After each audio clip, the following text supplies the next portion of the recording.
दोस्तों, आज हम एक ऐसी मूवी एक्सप्लेन करने जा रहे हैं जिसमें एक लड़की पूरे 41 दिनों तक एक बीहड़ समुद्र में फंसी रहती है और उसका खाना पीना भी समाप्त हो जाता है। लेकिन वह कैसे जिंदा रहती है, जानने के लिए कहानी के एंड तक जरूर बने रहिएगा। दोस्तों, मूवी की शुरुआत में हमें टैमी ओल्डम नाम की एक लड़की को एक बोट पर जागते हुए दिखाया जाता है, जो फिलहाल समुद्र के तूफान की ओर जा रही है, जिसके तुरंत बाद वह अपने फियोंसे रिचर्ड को ढूंढने लगती है। लेकिन वो उसे वहां नहीं मिलता है। उसके मरने के बारे में सोचकर टैमी रोने लगती है। फिर हमें 5 महीने पहले का समय दिखाया जाता है, जिसमें टैमी अपना देश छोड़कर एक फ्रांसीसी द्वीप बंदरगाह पर उतरती है। फिर जब वह गार्ड के पास जाती है तो वह उसके रोज पूछे जाने वाले प्रश्नों का उत्तर बहुत ही सिंपल तरीके से देती है, बिना इसकी परवाह किए कि वह क्या करने वाली है। फिर काम के दौरान उसकी मुलाकात एक मटिल्डा नाम की महिला से होती है, जहां वो दोनों बोट साफ कर रहे थे। उसके तुरंत बाद रिचर्ड भी उनमें शामिल हो जाता है।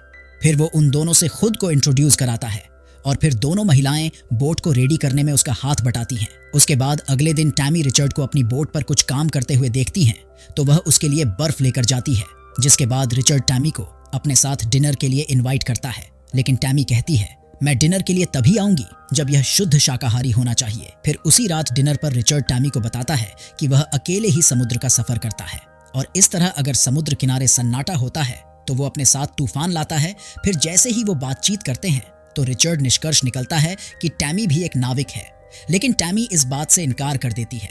फिर भी रिचर्ड टैमी को अगले दिन बोट चलवाने का प्लान बनाता है, लेकिन वोटिंग के दौरान तो टैमी इस प्रकार बोट चलाती है जैसे कि वह इस काम में बहुत ही माहिर हो। इस तरह वे दोनों एक साथ काफी अच्छा समय बिताते हैं और वे एक साथ ही अपना यह साहसिक कार्य कंटिन्यू रखते हैं। फिर टैमी रिचर्ड को एक झरने के पास ले जाती है, जहां वह पानी में कूद जाती है। लेकिन जब काफी देर तक रिचर्ड को वह दिखाई नहीं देती है तो वह उसे बचाने के लिए खुद भी पानी में छलांग लगा देता है, जहां वह उसे ढूंढने में कामयाब भी हो जाता है। लेकिन उसे पता चलता है कि यह तो टैमी का सिर्फ एक मजाक था। फिर अगले सीन में वह दोनों हमें समुद्र तट पर बैठे हुए दिखाई देते हैं, जहां दोनों के बीच पहली बार किस कार्यक्रम होता है। फिर हमारी कहानी प्रेजेंट में लौट आती है, जहां पर टैमी रेडियो के माध्यम से कांटेक्ट करने की कोशिश करती है, लेकिन इससे कोई फायदा नहीं होता है। फिर वह निराश होकर यह सोचने लगती है कि बोट में एक भी लाइफ बोट नहीं है। लेकिन जब उसे याद आता है तो वह तुरंत ही उस बोट को चालू करने के लिए आगे बढ़ती है, लेकिन वह चालू नहीं होती है क्योंकि बोट को चालू करने वाले पाल पानी में गिर गए होते हैं। फिर वह उन पालों को जैसे ही बोट में लाने के लिए आगे बढ़ती है तो वह पानी में गिर जाती है और पानी में वह बोट से काफी दूर हो जाती है, जिससे अधिक समय होने के कारण उसका दम घुटने लगता है। लेकिन जल्द ही वह बोट को पकड़ लेती है। फिर वह पाल के टूटने के कारण बोट में हुए छेदों को टेप से बंद कर देती है और बोट में पाल को तानने वाली रस्सी और एक नली सहित कई उपकरण ढूंढ लेती है, जिसके यूज से वह बोट में भरे कुछ पानी को बोट से निकालने लगती है और फिर वह बड़े ही कठिन तरीके से अपने पाल को दोबारा खोल भी देती है। इसके तुरंत बाद उसे अपनी दूरबीन से उसका लाइफ पार्टनर रिचर्ड समुद्र में बहता हुआ दिखाई देता है। इसीलिए वह तुरंत ही पाल की रस्सी को बोट से बांधकर समुद्र में कूद जाती है और वह रिचर्ड तक पहुंच जाती है। सौभाग्य से वह अभी भी जीवित होता है। फिर वह उसको वापस बोट पर ले जाती है और उसे दिलासा देती है कि सब कुछ ठीक हो जाएगा। हमारी कहानी एक बार फिर फ्लैशबैक में आ जाती है, जहां रिचर्ड टैमी को एक फूल देता है जो कि प्यार का प्रतीक माना जाता था और यूरोपियन परंपरा के अनुसार उस फूल को अपने बाएं कान पर पहनने का मतलब बिना कहे प्यार का इजहार करना होता था। फिर डिनर के दौरान टैमी रिचर्ड को अपने बचपन के बारे में बताती है कि कैसे उसकी मां की वजह से उसने जीवन में कुछ बड़ा करने का सोचा, जिन्होंने उसे वयस्क के रूप में पूरी दुनिया की यात्रा करने के लिए मोटिवेट किया था। जिसके बाद टैमी रिचर्ड को अपने साथ डांस करने के लिए कन्विंस करती है। डांस के दौरान रिचर्ड टैमी से पूछता है कि क्या तुम मेरे साथ पूरी दुनिया की यात्रा करना चाहोगी, जिसे टैमी निश्चित रूप से एक्सेप्ट कर लेती है। फिर वे दोनों किराने का सामान खरीदने के दौरान अपनी यात्रा का प्लान बनाते हैं। तभी सुपरमार्केट से निकलते समय उनकी मुलाकात एक कपल से होती है जो कि रिचर्ड के दोस्त होते हैं और वे उसके लिए एक रोमांचक ऑफर लेकर आए होते हैं। फिर बार में बैठकर बातचीत के दौरान वो व्यक्ति रिचर्ड से $10,000 और फर्स्ट क्लास हवाई जहाज की टिकट के बदले उसकी नाव को समुद्र के रास्ते वापस उसके देश कैलिफोर्निया ले जाने की पेशकश करता है। ऐसे ऑफर को मना करना भी काफी मुश्किल था, लेकिन रिचर्ड कहता है कि उसे एक टिकट नहीं बल्कि 2 टिकट चाहिए ताकि वह टैमी को भी अपने साथ ले जा सके। फिर अगले सीन में रिचर्ड टैमी से मिलता है जो थोड़ी उदास होती है और वह रिचर्ड से कहती है कि मैं तुम्हारे काम में रुकावट बनना नहीं चाहती हूँ और मैं उस स्थान पर नहीं लौटना चाहती हूँ जहाँ मेरी कोई कदर नहीं है। बेशक वो मेरी जन्मभूमि है, रिचर्ड को एहसास होता है कि वह कितना सेल्फिश इंसान है, इसीलिए वह उस आदमी के प्रपोजल को मना करने का डिसीजन लेता है, क्योंकि वह इतनी दूर यात्रा करके टैमी को खोना नहीं चाहता था। फिर हम दोबारा दुर्घटना वाले दिन पर वापस आते हैं, जहां पर रिचर्ड की कंडीशन बिल्कुल भी ठीक दिखाई नहीं दे रही होती है और टैमी ने उसकी चोटों को पट्टी से कवर दिया होता है। इसके बाद टैमी अपने कंपास से कुछ कैलकुलेशन करती है और उसे पता चलता है कि वे उत्तर दिशा में बहते हुए काफी दूर आ चुके हैं, जिस दूरी पर मदद की कोई संभावना ही नहीं है। यह सोचकर टैमी उदास हो जाती है कि अब उन्हें मरने से कोई नहीं बचा सकता है, लेकिन रिचर्ड उसे तसल्ली देने की कोशिश करता है और वह कहता है कि उन्हें किनारे पर पहुंचने के लिए आगे ही बढ़ते चाहिए। फिर मैप को देखकर टैमी को पता चलता है कि यदि उन्हें बचना है तो उन्हें हवाई नाम के एक स्थान पर पहुंचना होगा। लेकिन समस्या की बात यह होती है कि वह रास्ता बहुत ही खतरों से भरा होता है और अगर वे इस रास्ते से थोड़ा भी भटक गए तो वे अपने डेस्टिनेशन से बहते हुए बहुत मीलों की दूरी पर पहुंच जाएंगे।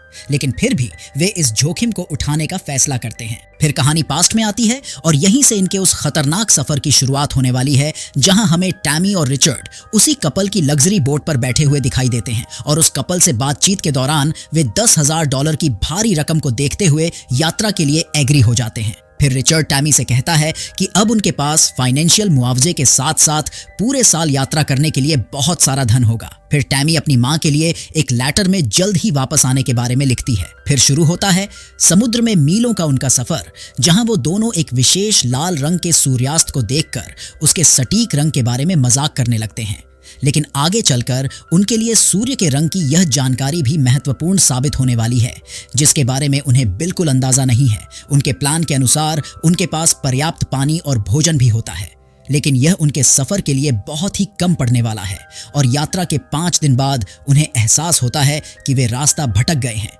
फिर टैमी रास्ता भटकने की वजह पतवार को बताते हुए उसे ठीक करने का डिसीजन लेती है, इसीलिए वह एक मास्क लगाकर पानी में कूद जाती है, जहां उसे पता चलता है कि पाल का एक टुकड़ा नीचे फंस गया है। फिर अपने पैरों और हाथों की ताकत के कुछ प्रयासों के बाद वह उसे निकालने में कामयाब हो जाती है। फिर 5 दिनों बाद टैमी को बोट में एक फेस क्रीम मिलती है, जिसे वह अपने गालों पर लगाने के बाद रिचर्ड के घावों की जांच करती है और साथ ही साथ उनके पास ज्यादा खाना भी नहीं बचा होता है, इसीलिए अब उन्हें मछली पकड़ने की जरूरत पड़ने वाली है, क्योंकि बिना खाने के वो इस बीहड़ समुद्र में भूखे ही मर जाएंगे।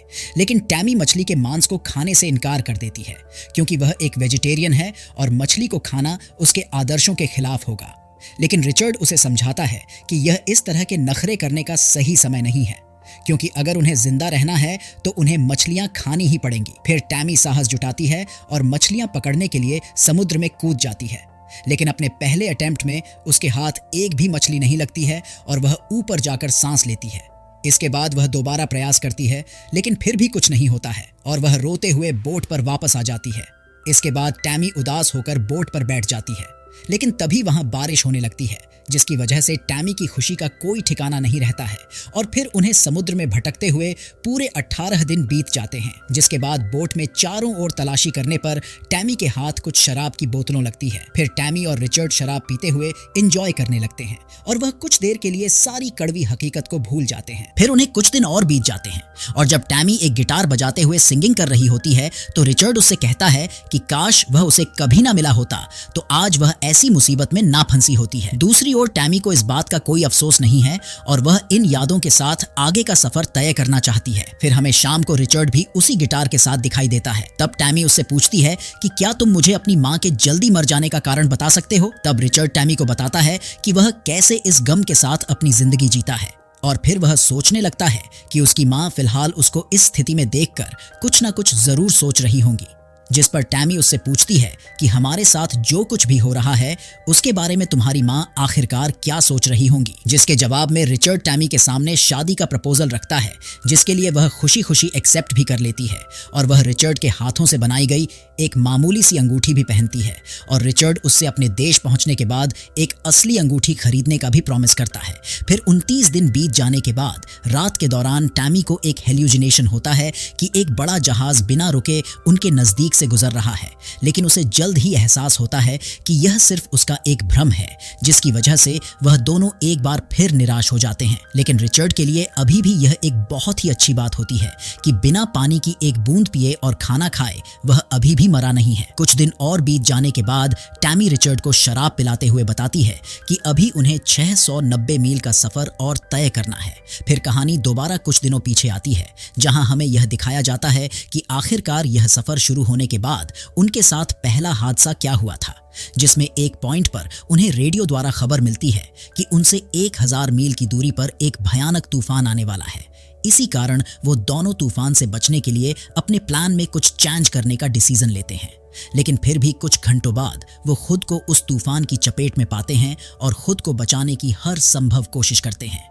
फिर सीन दोबारा प्रेजेंट में शिफ्ट होता है, जहां टैमी को एक बार फिर सफर की शुरुआत की तरह ही आसमान का रंग दिखाई देता है और उसे एहसास होता है कि उसके नजदीक कुछ आ रहा है, लेकिन यह केवल एक बर्फीला तूफान होता है। फिर टैमी रिचर्ड से बातें करने लगती है, जिसमें वह अपने बचपन के बारे में बताते हुए कहती है कि जब वह बच्ची थी तो तब उसके रिश्तेदार लड़ते थे तो वह कैसे खुद को एक टब में बंद कर लेती थी और वह सोचती थी कि वह गायब हो चुकी है और वह अभी भी वही करने का प्रयास करती है। फिर तूफान की वजह से समुद्र की लहरें उन्हें इधर उधर फेंकने लगती हैं। तभी टैमी को एक इमरजेंसी लोकेटर ट्रांसमीटर मिलता है, जिससे वो अपनी लोकेशन की रिपोर्ट कर सकते थे और तूफान से बचने के लिए वह हर संभव कोशिश करते रहते हैं। तभी रिचर्ड टैमी से कहता है कि वो बोट में नीचे चली जाए, क्योंकि बोट पलट सकती है। लेकिन टैमी रिचर्ड को अकेला छोड़कर नहीं जाना चाहती थी। फिर भी उसे रिचर्ड के कहने पर जाना ही पड़ता है और जब वह नीचे पहुंच जाती है तो लहरों के कारण उसे बोट में दूसरी ओर फेंक दिया जाता है और उधर बेचारा रिचर्ड भी बेहोश होकर समुद्र में गिर जाता है। एक बार फिर फ्लैशबैक खत्म होने के बाद जैसे ही टैमी जागती है तो उसे एक कड़वी हकीकत का पता चलता है कि एक्सीडेंट के बाद उसके पूरे के पूरे सफर में रिचर्ड तो कभी उसके साथ था ही नहीं, बल्कि यह तो बस उसका एकमात्र भ्रम था। ऐसा भ्रम होना ऐसी कमजोर स्थिति में सफर करने वालों के लिए मामूली बात होती है, बल्कि वास्तव में तो टैमी ने बिना रिचर्ड के ही अपनी सभी मुश्किलों का सामना किया था। लेकिन रिचर्ड के उसके साथ होने के भ्रम ने उसे काफी ताकत भी दी थी। फिर वह भूख के कारण एक बार फिर मछली का शिकार करने के लिए पानी में उतरती है और इस बार वह अपने पहले ही अटेम्प्ट में कामयाब भी हो जाती है और बोट पर वापस आकर वह बहुत ही अजीब ढंग से उस मछली को खाने लगती है। बेशक मांस को खाना उसके आदर्शों के खिलाफ था। उसके बाद अचानक एक छोटी सी चिड़िया आकर उसकी बोट पर बैठ जाती है, लेकिन टैमी के कुछ समझ में नहीं आता है कि इस बीहड़ समुद्र में आखिरकार यह चिड़िया आई तो आई कहां से। फिर वह अपनी दूरबीन का यूज करती है और तब एक चमत्कार होता है, क्योंकि उसे कुछ दूरी पर सूखी जमीन दिखाई देती है। फिर वह बिना समय बर्बाद किया एक फ्लेयर गन का शॉट छोड़ती है, जिससे कुछ दूरी पर गुजर रहे एक जहाज का ध्यान उसकी तरफ जाता है, जो तुरंत ही उसको रेस्क्यू भी कर लेता है। फिर कुछ दिन बीत जाने के बाद टैमी दोबारा उस बोट का दौरा करने के लिए आती है, जहां कुछ तस्वीरें देखकर रिचर्ड के साथ उसकी सभी यादें ताजा हो जाती हैं और वह फूट फूट कर रोने लगती है। लेकिन तभी उसे वह फूल मिलता है जो रिचर्ड ने उसे दिया था। फिर जहां उन्होंने पहले किस की थी, उसी समुद्र तट पर पहुंचकर वह अपने मरे हुए प्रेमी की याद में उस फूल को पानी में बहा देती है। उस दिन के बाद टैमी ने अपनी जिंदगी में कभी भी वोटिंग नहीं की। इसके साथ ही हमारी कहानी समाप्त हो जाती है। उम्मीद करता हूं कि यह कहानी आपको पसंद आई होगी। हमारे चैनल को सब्सक्राइब करना ना भूले और बेल आइकन भी दबाएं, ताकि जब भी हम कोई नया वीडियो डालें तो उसकी नोटिफिकेशन आपको सबसे पहले मिल जाए।